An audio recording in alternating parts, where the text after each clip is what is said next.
Okay, hello everyone. We just wait for 1 more minute before we actually begin the webinar. So give us a minute. People are still joining, so we'll start very soon.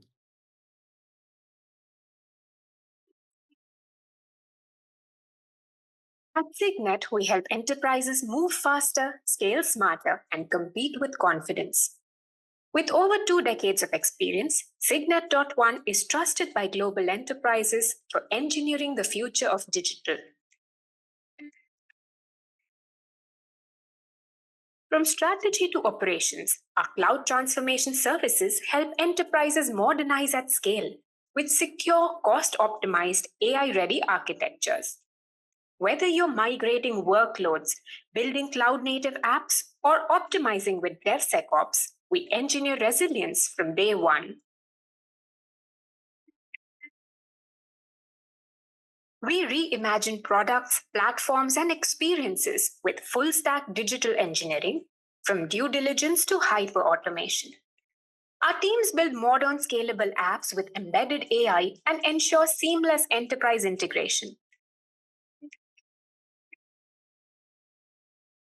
In today's hyperspeed digital world, traditional QA is falling behind.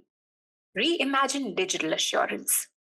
We empower you to move beyond reactive testing to proactive, intelligent quality engineering that future-proofs your enterprise and turns quality into your competitive advantage.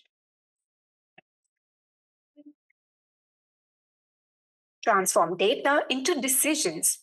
From pipelines to predictive models, we build data platforms and deploy Gen AI use cases with real business impact. Our managed IT services ensure round-the-clock operations, robust security, and infrastructure scalability.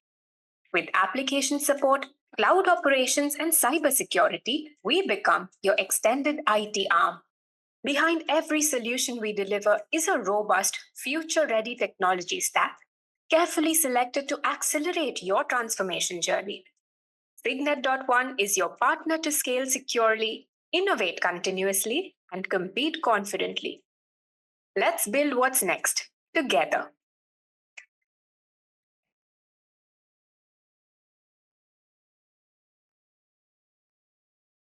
All right, I think we got, just about the time we can make a start. Okay, welcome everyone, and thank you for joining this webinar on cloud, AI, and zero trust security using AWS. Anuj and I are going to, give you a bit of more insight about how we have helped our customer in achieving the zero trust security using AWS. Anuj, if you could share the screen and we can get on with the agenda and also the introduction.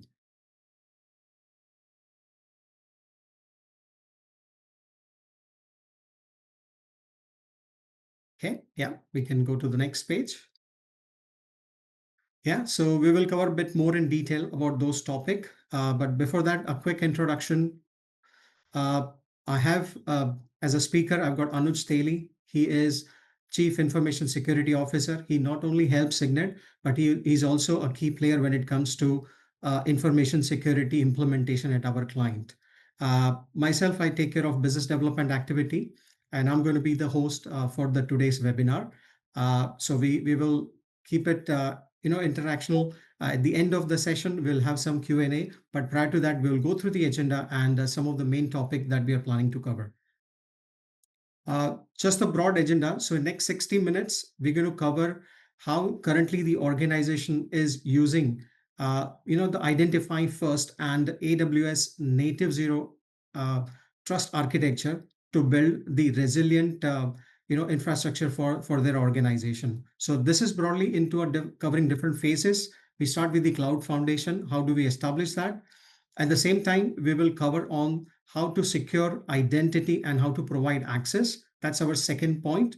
Third point will be enforcing the encryption and data protection. At the same time, we will talk a bit more on the architecting for the resilience, which is the core part of the presentation. We will also cover the monitoring, which is on using the AI tool, how we can actually monitor the zero trust implementation after you've done all the hard work. We also have a demo, which gives you the flavor of some of the practical scenarios that we have covered, and we have delivered the benefit to the customer. So we'll give you the actual demo where we have done the implementation for our client. Towards the end of the presentation, there are some takeaways for all the audience who are there in the webinar. So I'll cover at the time. And lastly, there will be some Q&A. So if you have any question during the presentation, please put it in chat and we will cover them at the end. Looking at the time, we'll try and maximize, or we'll try and cover as much as question possible, but we'll keep the question answer towards the end of the presentation. Yeah, so before even we begin, very quick, question to Anuj to start the webinar. According to you, what do you think is the bare minimum before we start, implementation of a zero trust? What should an organization have in place before even they start this journey? Thanks, Premal, for the introduction and setting up the context for the webinar today. Now, when we talk about zero trust, it usually goes for the expensive tools to be implemented, critical processes to be changed, complex strategies to be developed. But what we have understood and identified after implementing a lot of zero trust projects for the customers is it is all about the fundamentals and the basics that the organization should follow. The basics, the proper confidentiality, integrity, availability tried, the CIA triad of security, if done properly, if done to the core and being true to the system, achieving zero trust is not a major problem. And that is how we have laid a 5-phase architecture for our customers as well, where we identify in the first 3 phase, design in the 4th phase, and then finally get the latest technologies like AI implemented in the 5th phase. So that's how we ensure that it is being done properly into the system. Now, considering the phase that we are talking about, now we start up with establishing strong cloud foundations that we discussed into the previous slide as well, right? The major problem that comes to the organization is to learn and understand on the process and the data that they are holding in the organization, right? And that is very critical where let's say you are holding the data, you understand the environment that you are holding and the risk associated with it, you'll be able to identify and provide controls in the organization according to that, right? Getting the proper visibility, getting the proper idea onto each and every components that you are utilizing in your environment is always critical. And if not done rightly, you won't be able to protect the organization. So in normal security terms, you can protect what you know, right? That's a bare minimum requirement. And if it's not there, if the visibility is lacking at any point in time, that won't be able to achieve.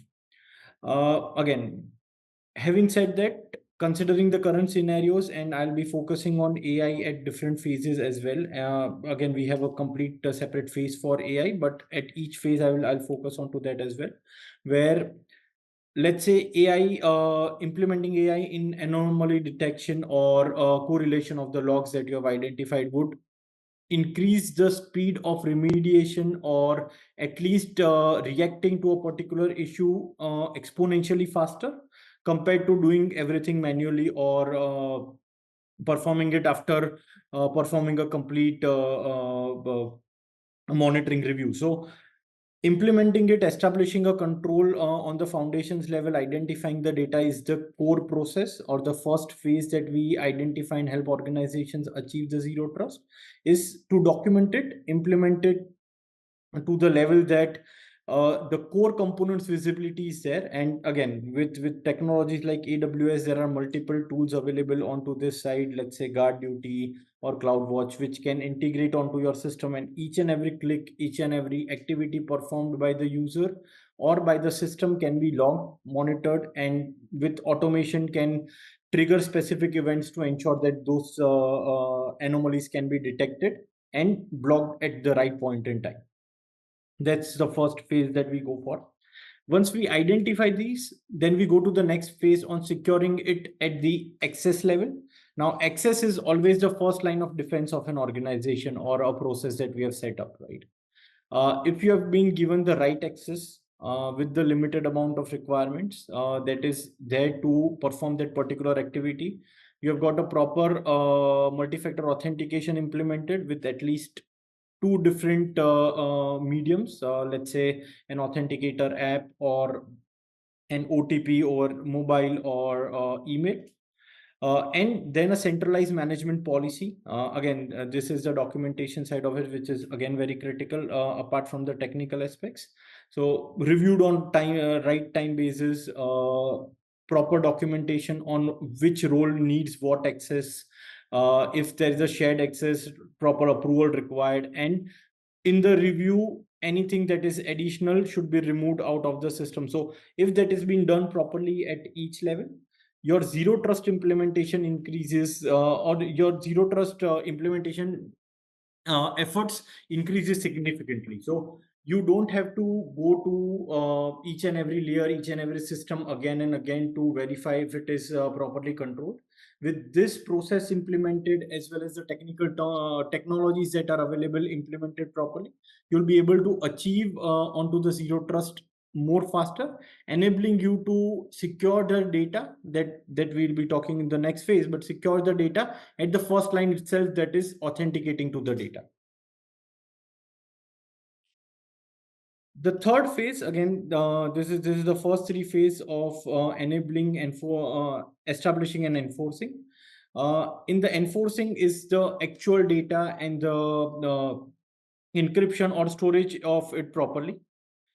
Now, when it comes to this particular aspect, what we tend to achieve is ensuring that the data is being protected properly. Again, when it comes to security, when it comes to breaches, let's say the system got breached by any means, right? If the data is not detectable, if the data is encrypted, if the data is not in the readable state to the end user, you'll be able to protect the organization much more rather than a complete plain text data. So let's say if there is a breach, as I said previously, if the attacker tends to get the data, if it is encrypted, the loss to the organization significantly decreases, because you're not able to, you're not exposing any confidential, any PII or any healthcare, or depending on to your industry, any of those data outside. And that significantly decreases the impact that the organization gets on them. So get the right data, encrypt the right data, and ensure that it is not over engineered as well. When I say over engineered, let's say you have a lot of data that has been coming in, right? And as part of security controls, you tend to encrypt everything. That would degrade the performance of your application significantly. So classify the data from the first phase, what is critical, what is not critical, get the complete visibility, proper access control to that data, and then finally encrypting that data, only that particular data, ensuring that it is not compromising your application, still not compromising the data at the backend as well, by under making it an under secure application. With this, there can be applications like Amazon Mice or even other classification tool, which ensures that the data is being classified rightly. And with that particular information, you can fetch it to GuardDuty, identify if there is any problems or any issues with that particular data. It can be protected into a better way rather than what is happening to the rest of the data. Sure. No, thanks for that first three phase, Anuj. What about the role of architecture if you want to, maintain the zero trust principle? I know what you've covered is on the foundation to the encryption and data protection side, but what role does, the architecture design play when you have to maintain the zero trust principle? A very nice question, Premal. Thanks for that. Now, when it comes to security, when it comes to zero trust architecture or any other security principle that we follow, right? What we have identified is people tend to forget or neglect about the one of the main security rights, that is availability. And when it comes to availability of the data, it is as critical as having it confidential and ensuring that it is in the right state, right? So what security means is to give the right data to the right person at the right time, right? And this three should suffice. And when it comes to the architecture, all of these needs to be implemented, right? But the architecture aspects also needs to be implemented in the same way, right? Also considering there is no 100% security in the world, right? Everything is vulnerable. It is just the threshold that is to be hit for any applications or any infrastructure that we have. And being onto the security side, we expect for the worst, we prepare for the worst, expect for the best, right? And on the preparation side, it is always required that your architecture is resilient enough to ensure that either it can be a DDoS attack which crimples one of your complete infrastructure, or a ransomware attack, or an outage at the cloud service provider that you are utilizing, or anything around that. Your system is up and running, your system is available, and it is as secure as it is from your primary site as well. So having all of those three phases together, and hence I covered all of those three phases first, because it cascades to the next two phases as well. A proper architecture with multi-zone, multi-AZ, multi-region deployment, ensuring that there is uptime around that. Automating it as much as possible with infrastructure as a code. And finally, identifying multiple details with auto remediation, predictive scaling, depending on to your application, is the key into current scenarios, considering the loads that comes in, the type of attacks that we have seen into the wild, as well as ensuring that the users get the least amount of impact because of any of these issues that can happen intentionally or unintentionally with the infrastructure. So architecture does plays a very critical role. It played from the very start, but considering the AI and the security controls that are required to be implemented, the role has elevated a lot. Sure. Thank you. Yeah. Perfect. And with all of these, then we move to the advanced phase of zero trust implementation, and that is actually identifying the anomalies, actually identifying the controls out of what we have implemented, and make it a behavioral pattern rather than a rule-based pattern that, okay, if this rule has been hit, then this activity needs to be done. Identifying it with, let's say, Amazon Lookout on the matrices of different applications, different servers, different services that you're utilizing, identifying the behavior, creating Lambda functions out of it, and ensure that the specific Lambda function is triggered if there is a change in the behavior of that particular application or user or system or whatever you have developed onto the cloud, right? So it is a combination of things that we need to do. Zero trust is basically 5 different things that we have to ensure. That is identity, encryption, segmentation, and constant validation of all of these things. The fifth one is always privacy that we take care of, but it supersedes on all of these particular aspects. And finally, an AI-driven foundation-based zero trust is the approach that we should be taking from here on. Again, why am I focusing on this is to ensure that it is not just the foundations that you have to cover. You have to start integrating your foundational implementations with AI. When I say AI, it is more onto the predictive analysis that the systems can perform, and having the right alerts configured to ensure that if that behavioral alert is being triggered, there are subsequent Lambda functions or any other automation that you have performed, which can trigger and implement it to that particular system. Intelligent decision making for real time telemetry and threat analysis. So any threat that comes to your system, it should be scanned and it should be passed through multiple layers, identifying the impact that it can happen, that it can perform onto the system. And if it is a critical impact, then right amount of activities should be performed without major human intervention onto that side. And again, having said all of these, we'll just go to the demo after this particular side, where I will showcase to you different AWS native technologies that you can utilize to perform these particular activities onto Zero Trust. Again, these are all fundamental activities that we are performing.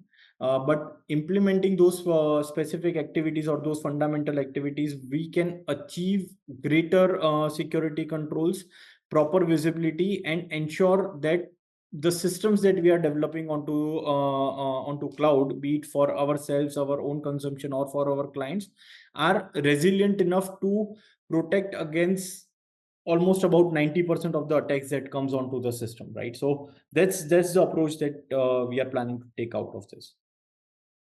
Sure. I think you set the stage for the demo.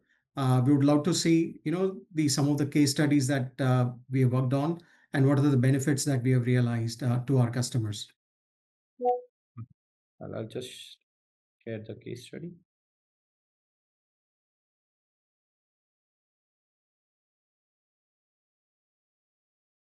Perfect. So we are following the same thing. The first one is to identify, and again, we would be using a lot of AWS services over here. We have configured this for one of our customers, and I'm showcasing you and helping you go through each and every section of this particular part. Again, as you see, this is the AWS config dashboard. AWS config supports the organization into identifying what and where the details have been configured into your infrastructure. Each level would help you identify the compliant and non-compliant services or the rules that you have created.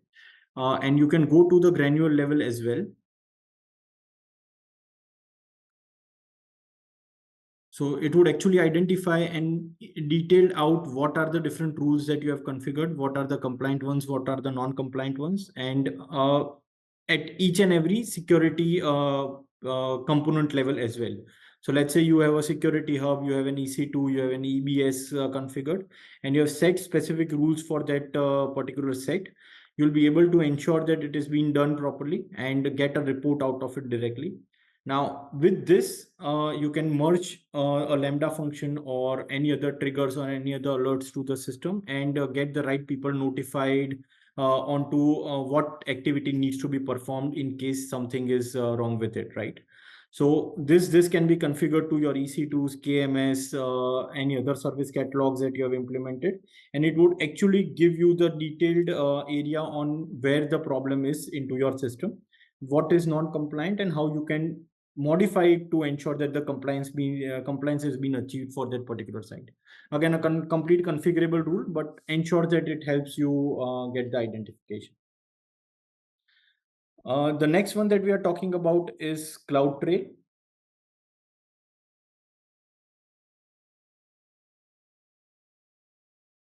Yeah, so next one is CloudTrail. Now onto CloudTrail, what we want to achieve is each and every activity that has been performed onto my AWS account should be logged. This includes different clicks that have been performed onto the system, any modifications, any changes in any component whatsoever onto the system that needs to be logged and ensured that can be fetched out as a query in case there is a problem around this. This would help you track the complete anomaly and the behavior of a particular user who is utilizing your cloud or the service or any particular component that has been utilizing into your cloud system, and would be able to identify and block it at the right time. So here you can see these are the complete insights that we can get. Again, I've blurred out some of the parts as part of the confidentiality aspects. But yeah, you'll be able to see different events, different histories of that particular site.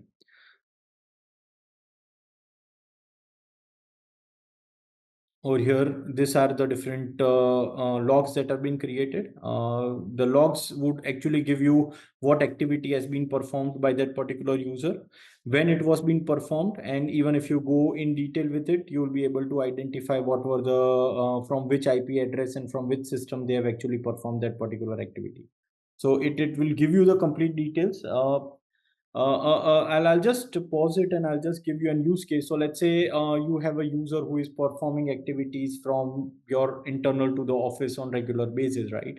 And suddenly you start getting IP address which is out of the office for that particular user, and you are sure that that person is not moving out of the office or is not on travel or anything like that. At that time, with this particular details, with this logs, you can actually block that user directly automatically using a lambda function, or you can report it to the right person using other services from AWS, or even a manual alert can be given to your administrator to identify this particular anomaly. So with this visibility, with this information, you'll be able to take the right action, be it automated or manual, but that can be done very easily for that particular activity.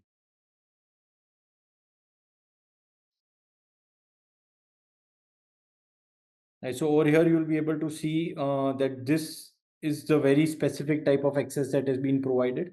What are the level, what is the API call that we do, and in case they have to be revoked, what is the activity that can be performed over here directly. So again, can be configured directly into the cloud, and it is easier for everybody to understand.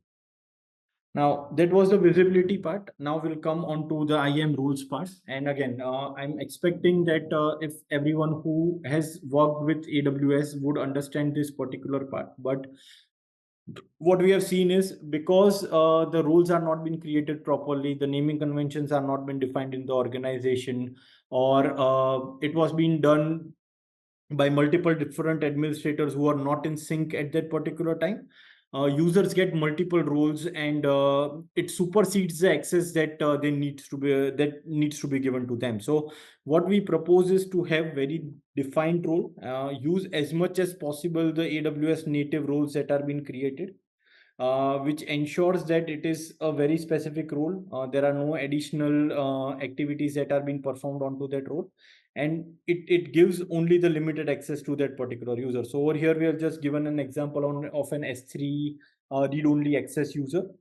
And instead of creating any new role for us, we utilize the same role that was being provided by AWS, which was an AWS managed role, and we gave that role to the user, ensuring that no additional activities or no additional access is being provided to that user. Again, very simple thing, but usually what we have seen is people tend to get problems around this particular activity. The next one is multi-factor authentication configuration, and we recommend it. And to achieve something like zero trust, ensure that it is being done on every time that the user signs in, always on, no exceptions around that. Ensuring that with multi-factor authentication, they'll be able to get it properly and get you are be confident that it is the right user, rather than anyone who has the access to their password just trying to come into your system. Again, these are the two basic things that we implement. The third one is a bit critical, and it helps you identify your resources and tag it to them. Now, this is an IAM tagging policy that we perform with our roles.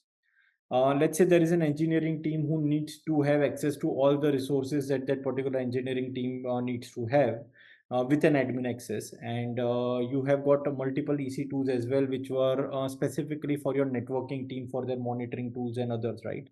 And you're not able to restrict that particular aspect onto at the system level itself. So what you can actually do is you can create specific tags and get a tag based permission implemented into it, where let's say all the EC2 instance where the tag is engineering, which you can configure as well. If it has been tagged as engineering, the users who have been assigned that particular tag, they can access and do anything for that particular system, rather than doing it for all the systems that is into that particular environment, right? So that would segregate your environment effectively, ensuring that only limited access is being provided to the users, and again giving them the right access to perform the activities. So it ensures that there is no hiccups into your daily process, but the protection that you want to add on to each and every layer of the system can be done very easy.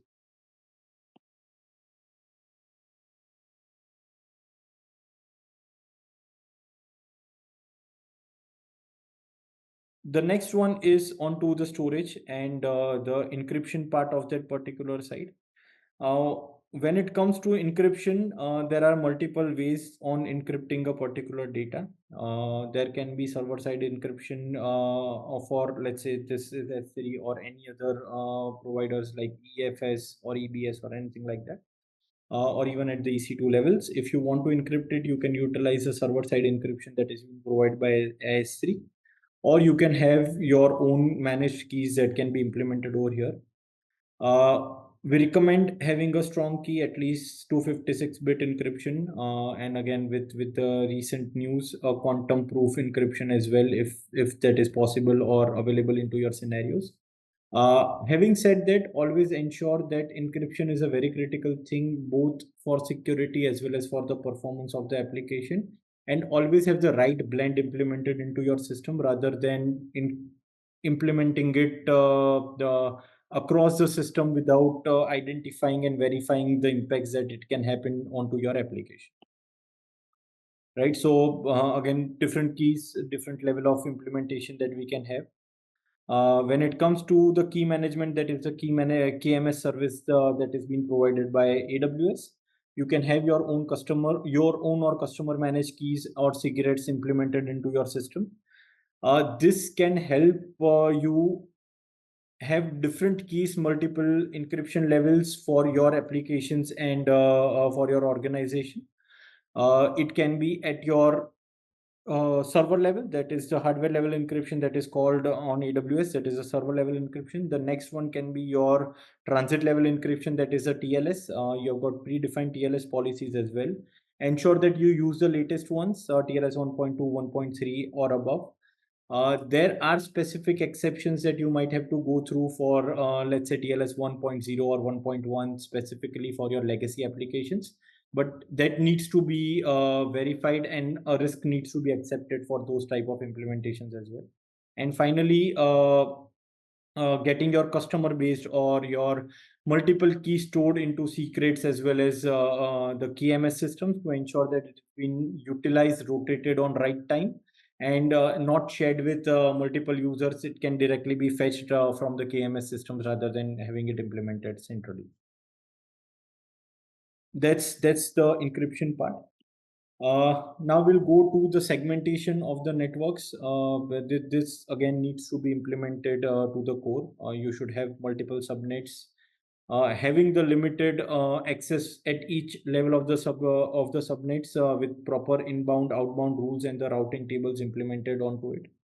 Why this is important is again the same thing. No complete access to the network should be provided to anyone, even if it is a system process or admin user or anyone at for that matter. It should be segregated enough to have the most limited access and combined enough to have the right communication between that particular environment. Only specific traffic, only specific port needs to be open, and ensure that there are no problems around transferring the data from one point to another, which is to be allowed into that particular network. Load balancing, again, very critical aspect. Ensure that when you are dividing or segregating your infrastructure as part of your resilience activity that you perform, the load balancing is being done properly. There should be, let's say, if you want to have a dedicated IP, you would need to have a network load balancer. If there is no dedicated IP requirement, an application load balancer works for your web application as well. It depends on to your use cases. Ensure that it is being laid down at the right place at for performing the activities, and you have got those segregations done in a proper fashion. It can be round robin or it can be any other aspects to divert the traffic into that particular network, and implemented as part of your architecture itself rather than getting it added at the later stage. So till now we have talked all about the implementation aspects and identifying, securing at different levels. Now what we will talk about is how to monitor all of these things at each level with GuardDuty, Security Hub and other resources that are being provided by AWS. So in GuardDuty, as you can see over here, There are specific controls that are monitored. They give you the detailed report. Again, anyone from the security team can just look into this report, help you identify what are the controls that are required, and you will be able to get those things implemented. Just giving you an idea of one of the findings that have been identified. So let's say we have a root credentials utilized into one of our regions. From when it was being utilized, what was the account ID, what are the resource ID, if there is any, and when it was last updated as a review. So all of these details you'll be able to perform that particular activity and ensure that those risks are being mitigated into your environment. This is the regular process that we would have to ensure, and identifying this from this system, remediating it again after some time, doing the same activities again and again to ensure that your zero trust implementations are being secured and there are no loopholes or air gaps between those particular systems. Once you're done with that, then you should also look into the specific security controls. Those are the Amazon best practices that you have, and be it your line of business or your department, you'll be able to identify the right controls that are there. So if you see over here, you can map it with NIST, you can map it with PCI DSS, you can map it with the AWS Security Control Hub as well. So depending on to your requirement, depending on to your industry, you can use the right benchmarking system for your controls that you have implemented and start working on that. So with implementing zero trust and the monitoring tools that we have just recommended, what you can achieve is your compliance with the regulatory bodies or any contractual requirements that you have, or even the certifications like ISO 27001, SOC 1, SOC 2. All of those can be easily achieved directly from this particular system. And when you go to the details of each of these, it would give you the details of the findings. Where are it? What are the things that you need to improve? If you go on to in detail of this, you'll be able to get those things implemented as well. The security score identifies what are the past failed systems and where they are not able to receive the data. And if you're able to see over here, it for example, like EC2 instance should use instant metadata service version 2, IDMS version 2, right? So those type of controls, depending on to the policy that we have selected, this is part of CIS AWS Foundation Benchmark version 3, right? So those type of controls you can directly implement and can achieve the right security posture that you want into your organization as well. Yeah, so that is all for the demo. I'll just move back to the presentation. Thanks, Anuj, for that demo. We'll go back to the slide now.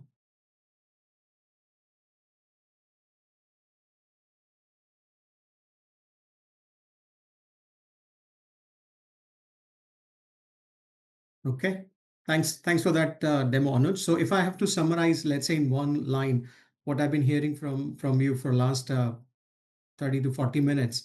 So in order to have like a stronger and a smarter security, you have to follow the step approach, the one which we have covered from slide 1, because it's not like a one-time effort, it's a journey and it will keep on evolving all the time. That's one, learning I would say I'll take away from this presentation. And the second is, even two companies will not have the same sort of a requirement. Each company will have their own security assessment, their own requirements, their own roadmap basis the need or the kind of the market which they operate. Is that the correct understanding? And maybe your final thoughts? Perfect. Yeah, that's correct. So again, there is no silver bullet in zero trust or in cybersecurity. Each company is different. The requirements for each and every companies are different, and it is important to identify that particular requirement rather than just following the steps that work for an organization that you have seen, right? So it's not the same approach, it's not even the same controls that are being required, and it would always depend on to your industry, the size of the organization, the complexity of the data that you carry, and so on and so forth, right? So that's important. And again, the second thing that you said about was the phased approach, right?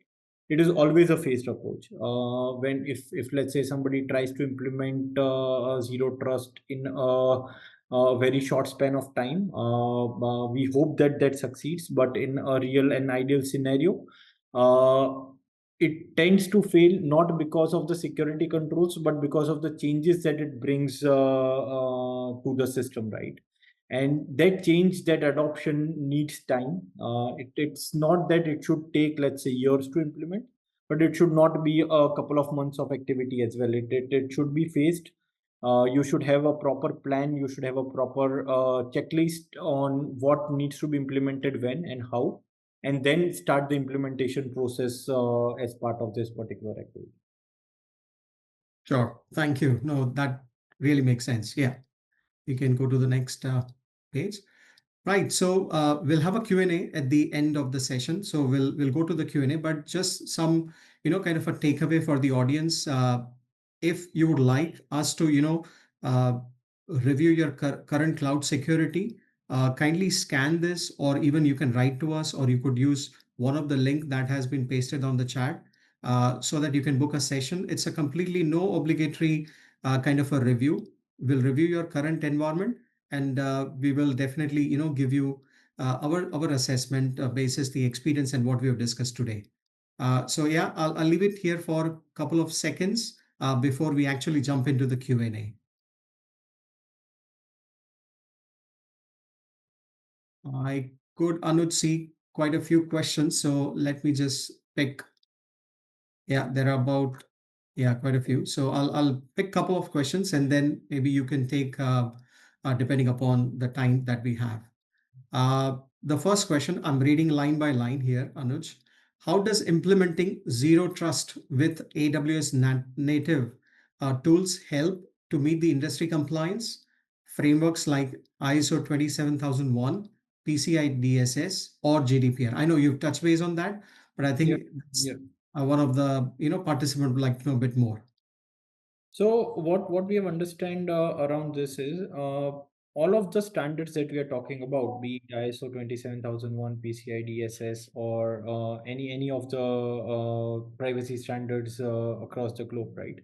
They have very fundamental requirements when it comes to security, right? It is not something where you need to do a drastic change or anything like that. And when you're implementing Zero Trust, you are covering all of those fundamentals as part of the organization or as part of the implementation process.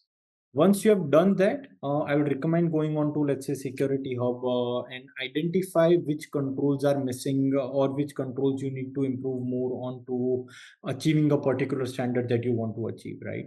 With tools like AWS, with technology like AWS, there are multiple tools that are available, which can help you correlate all this information, send it to the Security Hub, and get the right recommendations out of it.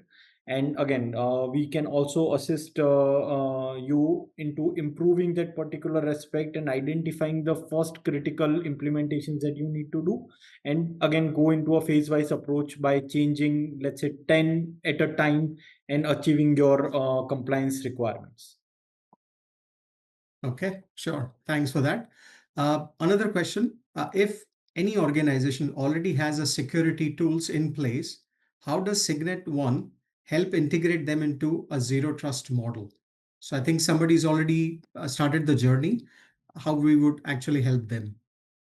So again, as I said, security tools that you have already implemented would and should cover a lot of things of zero trust implementation. It is just to identify the right approach that you want to take. Secondly, configuring it to an extent that you are able to achieve the required compliance out of that particular tool. So I'll just give you an example, right? Everybody has an Active Directory or authentication system implemented into your organization. Is it being audited properly? Are the inactive users removed on timely basis? Is there a process defined to review the access rights of that particular system? Are the systems updated? Are the users performing the activities or performing the changes on that system logged and audited properly? All of these are features available of that is already available as part of Active Directory, but to configure it to ensure that it has been done properly and reviewed on regular basis is something that we can help you achieve. using your existing tools and ensuring that it has been taken a right step towards the zero trust implementation. Sure. Thanks for that. One more question on comparison with AWS. Zero trust is often discussed in the AWS context, but how does your approach adapt to multi-cloud or hybrid environment? Interesting one. Sure, indeed. So again, when we talk about AWS, it has one of the most what you can say matured security and compliance tools that are available. Uh, when I say that, I does not mean that the other clouds does not have that. It is just that it the integrity to it. If you are into the same ecosystem, it is better.